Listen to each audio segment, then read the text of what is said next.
Welcome to Connection Corner, Seizing the AI Moment, brought to you by Women in Technology Hollywood. Hello, and welcome to the Women in Technology Hollywood podcast, new series, Seizing the AI Moment. We're your hosts, Margarita Lamb and Filiz Bahmanpour. In each episode, we dive into conversations with AI executives, trailblazers, and innovators, or reshaping technology across the creative and business worlds. I'm Margarita, one of your hosts for Seizing the AI Moment, Women in Technology Hollywood. I lead the media and entertainment practice at Point B Consulting and previously shaped strategy and transformation at Time Warner and NBC Universal. Today, I partner with entertainment companies and streamers to turn AI into real-world impact, unlocking creativity, reducing complexity, and driving what's next. I've been recognized as a top 25 consultant in media entertainment, and I'm thrilled to partner with my co-host, Filiz. Turning it over to you. Hi, I'm Filiz Bahmanpour, board member at Women in Technology Hollywood and the head of media and entertainment at Tavan Technologies. I led product development and business transformation at NBC Universal, Universal Theme Parks and Resorts, and at Nielsen Gracenote. And along the way, I even shared an Emmy with the SNL crew. I'm passionate about the innovation of entertainment and advertising and serve as advisor to emerging tech and AI companies. So today we're diving into how data and AI innovation has transformed consumer experiences across the media, technology, and fintech industries and what the future holds. We are so excited to shine a spotlight on Natasha Mohanty, a pioneer in technology, holding executive roles in engineering, data, and machine learning. She has built high-impact products from vision to launch at iconic brands, former Stripe, Nielsen Gracenote, and Google. She's the co-founder and CTO of Prisma AI, an AI-powered content discovery company. She holds an MS in computer science from the University of Massachusetts Amherst and a bachelor's in computer science at Mount Holyoke. Natasha has always been on the forefront of AI, data science, and engineering, and has created innovative solutions in content discovery, search, personalization, and analytics. She even holds a patent in character-based media analytics. Natasha is passionate about mentorship and volunteers to develop the next generation of female engineers at Tech Women, Hack Bright Academy, and the Girls Middle School. So let's dive into how data-driven strategies and AI are changing consumer experiences. Let's hear about Natasha's AI journey, the AI origin story. Natasha, you've had an incredible career leading engineering for checkout experiences at Stripe, leading teams of 100 engineers at Nielsen and Gracenote, tech lead for Google News, Google Plus, focusing on content discovery and engagement, and founding a cutting-edge video recommendation platform to deepen user engagement based on neuroscience at Prisma AI. You operate within the verified AIR for executive women in technology and engineering. Can you share what sparked your interest in AI and machine learning and how that's impacted your career trajectory? Thank you so much for having me, Margarita and Filiz. It's such a pleasure to be a part of all media and technology, especially work led by women. So really thrilled to be here. I think I was interested in AI even as a kid, probably quite influenced by the Isaac Asimov novels I read and always wanted to go build a robot. I enjoyed coding in high school, so no surprise that I went on to study computer science. But I think it's AI that motivated me to get a minor in psychology. I really loved my language and cognitive psych classes, trying to understand how humans understand and learn language, how they perceive the world, how they apply logic and reasoning, and then trying to see if I could get AI to do the very same. But I'll be honest, though, with age and experience, I think I've become more interested in how humans can leverage technology, how we can leverage AI and machine learning to be more productive, right? To replace the burden of, ideally, the burden of repetitive tasks so that humans can focus on the more creative and fun work. So that's what I'm excited about, as I think about the future, is how can all of this AI help us just have a better life? Love that you're thinking of psychology and sort of the human creativity. What was the aha moment when you realized AI could truly change how consumers experience content discovery and engagement? Margarita, I grew up in India, and when I was a child, there was exactly one national channel to watch on TV. When you never asked, like, what should I watch right now? Well, one program that's playing, you go watch it. But what's interesting is with time, it's become easier to create content, right? Even the time I was at Google, like YouTube came along and there was an explosion of content. It's really frustrating when you know there is great content for you to watch, but you just can't find it. Like, imagine I just want to watch a few videos before I go to bed. It will take me 30 minutes to find the right piece of content. And I think a lot of our early recommendation systems were all keyword based, which is, tell me the 3 things you like, and I will give you more of those 3. That doesn't capture like my mood. Am I tired? Am I energetic? Who am I watching with? You need so many dimensions to really describe both content and human beings. And I think that's the power of AI. And that's when you started to play around with the modern Gen AI tools, you start to realize that we can finally have the technology, frankly, the processing computing power to take this multidimensionality into account as we recommend content. To me, that was the big aha moment where I'm not going to be, bound by processing power to say Margarita likes only red clothes because red is the only keyword I can find. So really excited about what that can, how that can help us find content that will truly surprise and delight consumers.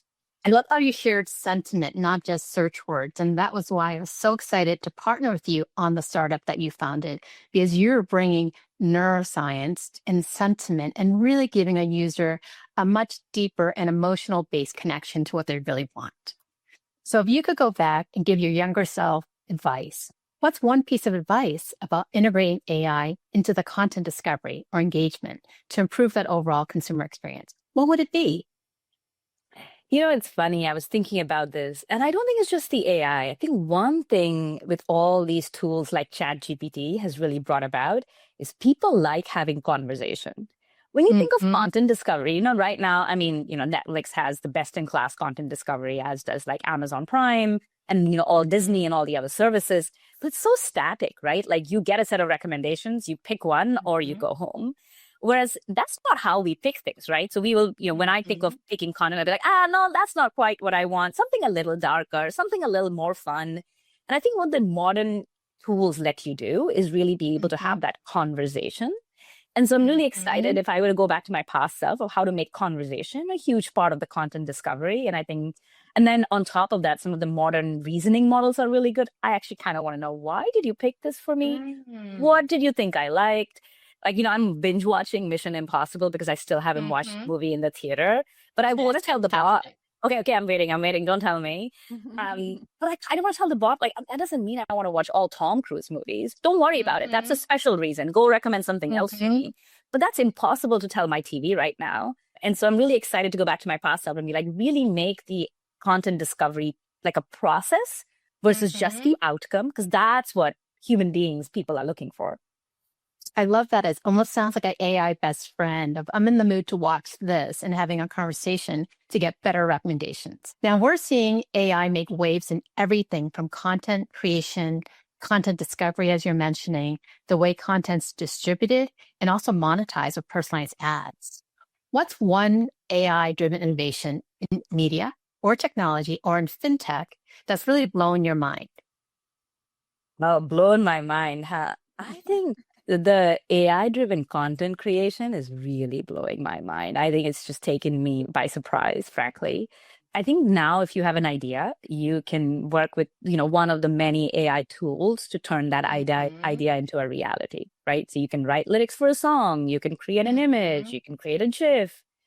I have an 11-year-old daughter. She loves to sing, but now she is attempting to write lyrics for her own song, just using ChatGPT just a little bit. She's convinced she's better than ChatGPT. So she just wants some help, but, wants it to be her own. I think the craziest thing I've seen in this vein, and you guys tell me if you've checked it out, is the Italian brain rot. That whole, right, I don't know if you guys have seen that. The ballerina cappuccina. It's no sane human being, I would say. Well, I would not create those things. I can't imagine a lot of like high-end content creators going and creating that. But it's amazing that someone had an idea with a little bit of time and your AI best friend, they could create all these fun images and then engage with it.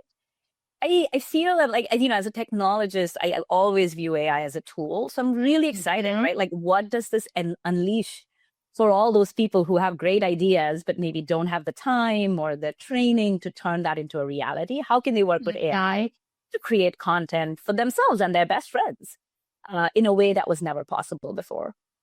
I love how you brought that idea to life in describing your daughter who loves singing using AI to just innovate and spur her creativity. This is a whole new generation growing up, not just digital native, but AI native. So I can't wait to see all the creativity of this new generation, including your daughter. Now, on the monetization side, AI has been increasingly being used to scale advertising capabilities, especially for media and technology companies, creating really hyper-personalized advertising experiences for its audiences. Can you share an example of a project where AI has made a significant difference in better connecting with the consumer? Yeah, I mean, I think we're still in pretty early days here too, and we're just talking about what can be in production. But I do think there is a world of like not just highly personalized, but highly textualized. And again, not just ads, but full out embedded shopping experiences that are coming our way. I will tell you my pet peeve is, you know, I watch sometimes these workout videos in YouTube, and just in the middle of the workout, like an ad shows up and you're like, couldn't you just wait 30 seconds for that to like, you know, that routine to be done and then get me the ad at the right moment? I think that's because a lot of our ad technologies, they may be personalized based on like other keywords they know about you, but they don't seem to really understand or follow the content. So they show up in the wrong time. Or you get this whiplash, right? You're watching like a mystery thriller and then like some other ad shows up that has nothing to do with it. And you're like, wait, that's whiplash. Like, no, again, you would never do that if you were a human. So I'm really excited about what that world could be, where we show the really contextualized ad. When I was at Nielsen, we were working on a technology called dynamic ad insertion that actually ended up selling to Roku. And the premise here was, you know, you have all these broadcast ads. Let's go and replace them in real time with more local and personalized ads. So really useful from especially a local ad standpoint. But it required a lot of like back-end coordination between the broadcast signals and the content schedule to get the ad insertion right. I think with AI, that problem will go away. I think we'll really be able to like dynamically insert content experiences that are contextual. So I'm really excited about what that can do. I was playing around with Neurons AI. I don't know if you guys have checked it out, right? But I think we are finally maybe at the cusp of really being able to take all these neuroscience signals into account so we can know how you are feeling emotionally at the moment and give you ads that match that versus, you know, the next mattress ad where you're like, well, no, I don't need a mattress right now. So really kind of being able to do that. And then lastly, I will say, you know, I really am excited about the shopping experience thing. After seeing all this, and Margarita, you and I were just talking about AI agents. I think this whole notion of like, we will show you an ad of like, and then you can go to www.somethingsomething.com. I think that's dumb. And it'll totally go away. And I think you will get, with the help of agents, like embedded shopping experiences. You should be able to just buy from content. So yeah, I'm really excited about like what it'll be for content, but I think expanding that to be like, what will that be for like the true monetization experience? I think that is really, really exciting. And like, I don't know what, as you mentioned, all these young people will like help create for us. I think the world you're describing is both giving me excitement, but also worry in terms of the downside, like in terms of all this personalization. There was a use case, and it's been around this feature for a while. It's the map Facebook where it looks at your emotions and your hand motions. And if it thinks that you're happy, it actually has fireworks go off in the background.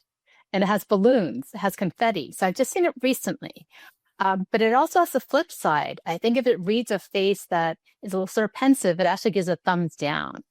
And I thought that functionality was interesting because many people didn't know that that functionality was turned on as a opt out instead of opt in. But when you think of all this sort of personalized AI based on sentiment, how do you think we balance user privacy? I might have a controversial take on this, so so be it. Like you mentioned something that I think is critical. You said users didn't know something was going to happen. I think, there's privacy, which is like what data we should collect, how do we share it? I think, those are important. But I think we really need to think about users are willing to give up privacy for some value. We have to be clear about the value, and users have to be in control. Like, I'd get pissed off if I didn't know something was happening. But if you told me, like, I'm going to collect this information from you, and because of this, I will do this experience better. Do you want to participate or not? You will be surprised how many people are willing to do that. I mean, look at the explosion of the usage of ChatGPT. ChatGPT makes it very clear everything is being recorded, but you know it's being recorded. And if you don't want it, you can be like, no, don't use my data for this. Or like companies are saying, no, we don't want you to use our data, so we need a model that we can host. I think to me, that is a lot about permission and giving power, like empowering consumers, than it is necessarily finding this like magical balance. I think it depends on, different users, different generations have different comfort. But I do strongly believe in transparency, right? Like, and I think there's such a great opportunity to have like the right interaction models, the right user experience to build that consumer trust. So, and that's, I think, the key more than, I don't want Zoom to do something for me that I didn't ask for it. But I'm happy to give some of my data if it'll make my experience quite a bit better. So I think that's the balance I really seek. And then as an engineer, I will say like Apple's done a really good job about this like federated learning where like the data can live on the device. You don't have to share it back to the servers. And I think as an engineer, I would love to say like engineering needs to do more here. I think we often present everything as a binary choice, like portable, non-personalized experience for you, or we must have all your data in perpetuity and you have no rights over it. That's just not true. I think there's a spectrum here and we can do a lot more on the engineering side with a lot less data, or at least like summarized, synthesized data that does not violate privacy. So I do think there's like more work we can do here, and I don't think it's a binary choice, but I do think it's something that has to be front and center as we are building these experiences. I like that you break that down into user choice and transparency, how important it is to adhere to that data privacy. It makes me think of a segue where a company has shared with me that they're using an AI coach to help their employees have not just a personal coach, but an AI coach. And we had a discussion about privacy. I said, should you have a conversation with a human that's one-on-one, that conversation probably won't go much beyond the human. They said, how do you feel about having your AI coach record every single thing you're saying about your work performance and where you want to get better? And they actually gave an interesting perspective. They said the product that company had said all those transcriptions are not available back to the company's HR group, nor is it available in detail, accessible. It's all sort of summarized up. So in some ways, the AI coach provided a little bit more privacy to the consumer. So I thought that was interesting too, that in some cases, it could give more flexibility and privacy. Totally makes sense. So when we think about advances in AI-powered recommendation systems, what are you most excited about in terms of how that will both improve the user experience, but also content performance? You mentioned sort of having that AI best friend and having conversations. What else are you excited about? I don't come from the media background. I'm a technologist and engineer by training. Sort of, when we thought about content discovery, I think and when I was doing the startup Prisma or even Gracenote, I sort of love the opportunity of working closely with content creators, media experts. I know we talked about this at some point, but like we had a patent on like character-based content discovery. All those ideas came from content experts, psychologists, media experts.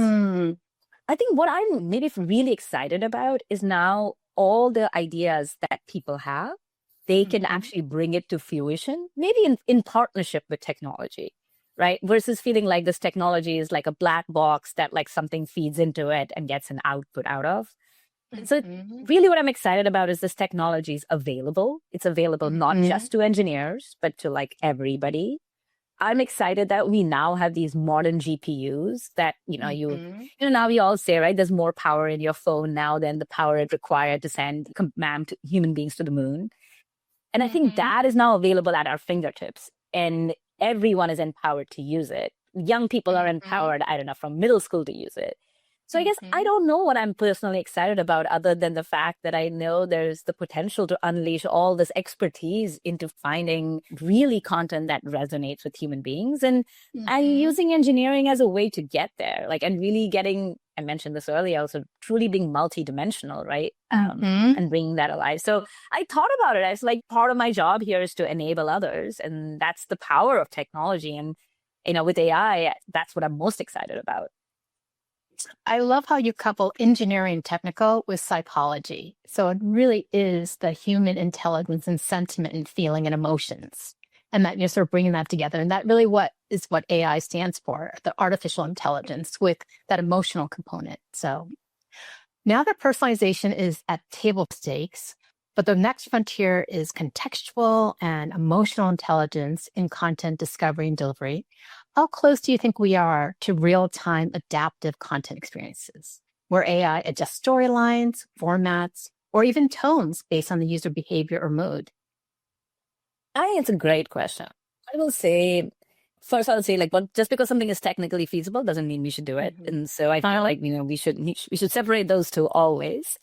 On the feasibility side, I think dynamically generating content from a predetermined set of outcomes, I think we're just a few years away from it. I think fully dynamically generating content, it's doable, but it's going to be expensive. So, it's from a monetization standpoint, has to be worth the cost. The ROI has to be there to justify that. I will also say that this is a very personal note. I don't buy into that the holy grail of content experience is highly personalized. I mean, let's take sports, for example. It's a very social experience, right? We don't know what it is, but it's the same outcome for all of us. And sports has insane engagement. People like to watch it together. So I don't think it'll be like all super personalized, but you know who my favorite sports person is. So maybe I'll get to see more camera angles focused on them. And then of course, depending on what happens to my team, hopefully you will like customize the post-game experience for me completely based on that. I also have a 7-year-old son who's obsessed with all sorts of ratings and rankings and so ask me who the top 7 is in the Eastern Conference. I'm like, wow. But he's so into it, right? And the personalization and customization experience for him is give me all the stats, all you can, because I love that, right? So I don't know if it's all about like generating new outcomes or new endings. Sometimes that could be appropriate. I think to me, it is really expanding the viewing experience to be more than just viewing the content. It's everything around it.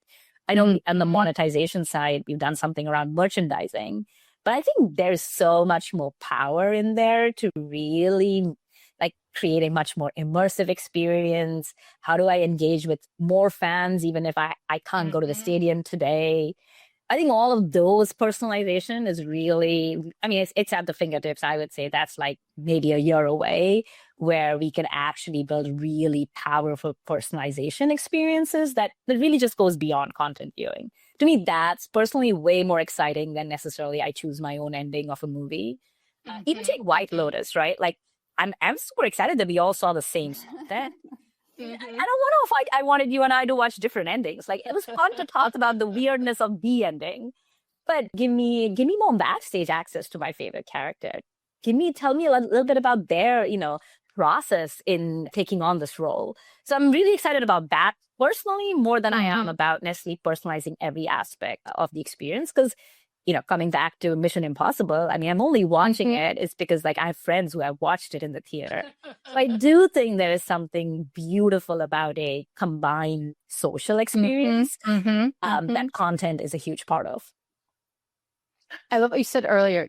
Just because you can build it doesn't mean you should. And I love that you remind us that we're humans, we're social animals, and there's certain parts of the experience that is a social experience. So thanks for sharing just all these amazing art of the possible ideas. I'm going to turn over to Filiz for sort of quick fire POV. So Filiz. This was amazing. First of all, can I just comment that you guys covered pretty much all the bases from contextual to neuroscience, to shopping experience, to the ethics.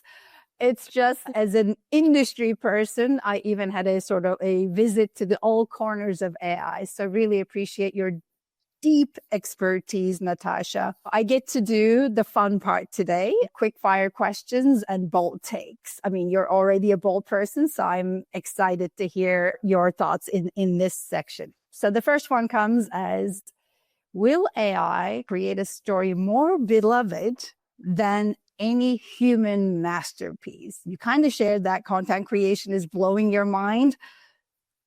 Go for it. Yes or no? No, I think humans are critical here. No. All right. Because it's short answers, I'm going to move on to the next one. Is AI personalized content discovery creating even more silos and echo chambers? Sadly, yes. Oh my God, I had to comment on this. We used to enjoy picking movies with my husband. As it gets more personalized, we started going into different rooms. It's the social experience that we crave as humans. Yeah. Hopefully, as you said, you had a lot of good thoughts to what extent we should personalize. Hopefully we'll learn and adjust. I think so. I think we will. I mean, yeah. I mean, I hope we will. Let me put it this way. It'll be so sad if we're all in our own little bubble. Exactly. Will AI soon predict what you want to buy before you even know it? Yes, and maybe even shop for, it'll be in your door. You'll be like, I want, and there the doorbell rings. Now. That's good and bad. Oh, I agree. I don't need more ice cream. Ben and Jerry's. We all need more ice cream.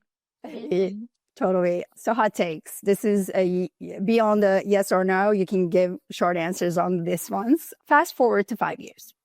What will AI have solved that feels impossible today? I think interactive shopping in shoppable media will be everywhere. Old school ads will be no more. Maybe that's stretching it a bit far, but hey, why not?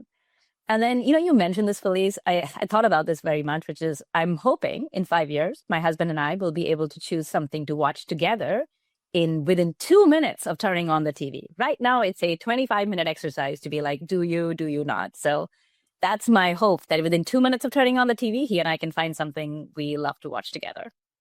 I share that sentiment that you talked about, mood-based, right? Hopefully when we come in together from an event, happy, just we can watch something relevant to both of us. That's right. All right. So in the race of AI adoption, do you think companies are moving too fast, too slow, or missing the point entirely? Ooh. I think we are moving both too fast and too slow. I feel like some of us believe AI is magical and should be magical and just give me the right answer, as I snap my fingers. I think we are very far from that world. Not sure we'll ever get there. Human input will be critical. So I feel like all this wave of magic wand, we should get over that and really think about how to integrate humans and AI together. And others are being very cautious, I don't know if I had any advice, I would basically say create playgrounds for your companies, right?